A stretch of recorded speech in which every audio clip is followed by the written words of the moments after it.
What's up, YouTube? Phil here, doing another off-the-cuff review. This one is for the Pint, the Pride and Joy Future Motion, or at least what I think is their best offering. There are a lot of really great things about the Pint, and at the end of the day, for $1,000, it's a hell of a lot of fun. I'm probably going to shit on it a little bit, just because as someone who owned the original One Wheel, I was really excited to see them get better over time. And the Pint, while a fantastic thing, fell just a touch short of my expectations. So it's probably more about my disappointment than it is about the product actually being bad. So let's go over the good stuff. The Pint is really nicely sized. I would say that if you're someone between, normal human being height of, say, 5'2" to 5'10", the Pint is probably the right size for you. So if you were considering getting a Pint or its big brother, the Pint X, then, that's kind of the rider size for the stance that you would want to be. And the cool thing about the Pint versus the Pint X is that the Pint is really lightweight. It's even lighter than my original One Wheel, despite the fact that it goes faster, has better acceleration, and better battery life. So the technology has definitely come along. And the Pint, it's a hell of a lot of fun to ride. The original came with kind of a boxy tire. This one's got a more rounded off tire, and it feels like snowboarding. It feels like you're riding a wave out on the ocean. Like, the thing is phenomenal. It handles, small inconsistencies in the pavement, like cracks and bumps, so well. It's just a fantastic machine. And the acceleration is solid. I mean, I'm pretty sure there's a 750 watt motor in it. You could check me on that. I'll put it to you this way.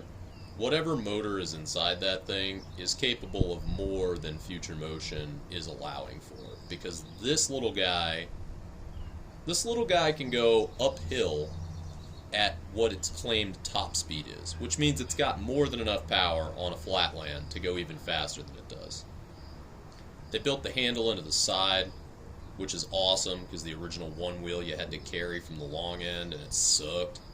So, at the end of the day, the Pint is truly a wonderful product. But here's my caveat. It says on the box that it goes 16 miles an hour. And, well, that's a fucking lie. It really goes 14 miles an hour, and it can go up to 16 miles an hour on a burst of speed, but it'll give you pushback, tilting the front of the board up to try and warn you that you need to slow down. And frankly, it really sucks to ride around like that. Like, this little guy is strong enough, and once you become comfortable on it, you really want to cruise around faster than the top speed. I don't necessarily think that you want to be cruising around at 20 miles an hour on a Pint, because, that would suck to fall at going 20. But because the top speed is actually 14, you end up cruising around at like 13.x. And you really want to be in like the 15 to 16.x range. Which is a real bummer, because that's what I thought the top cruising speed was when I purchased it. So, bit of a frustration there. And I think that that's the one thing that's holding this back. The only thing that I can really say about the Pint that needs to be improved is to allow the top cruising speed to be the actual advertised cruising speed. Outside of that, the handling is amazing. The tire is just soft enough to absorb the bumps and feel great riding while still offering excellent range. It definitely does get the, approximately 8 miles of range that is advertised on it. And that's for somebody of my size, about 150 pound. So, outside of that top speed issue, this thing is phenomenal.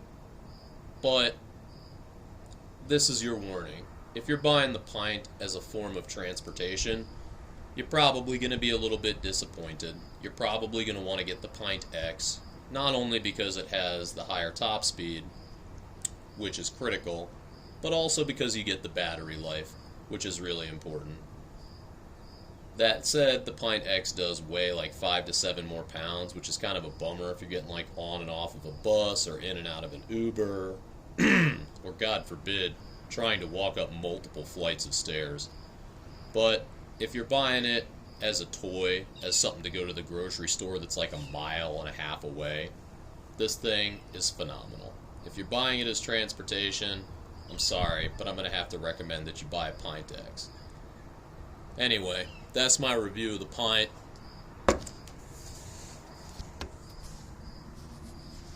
If you're looking to have a lot of fun in your neighborhood, this is your jam.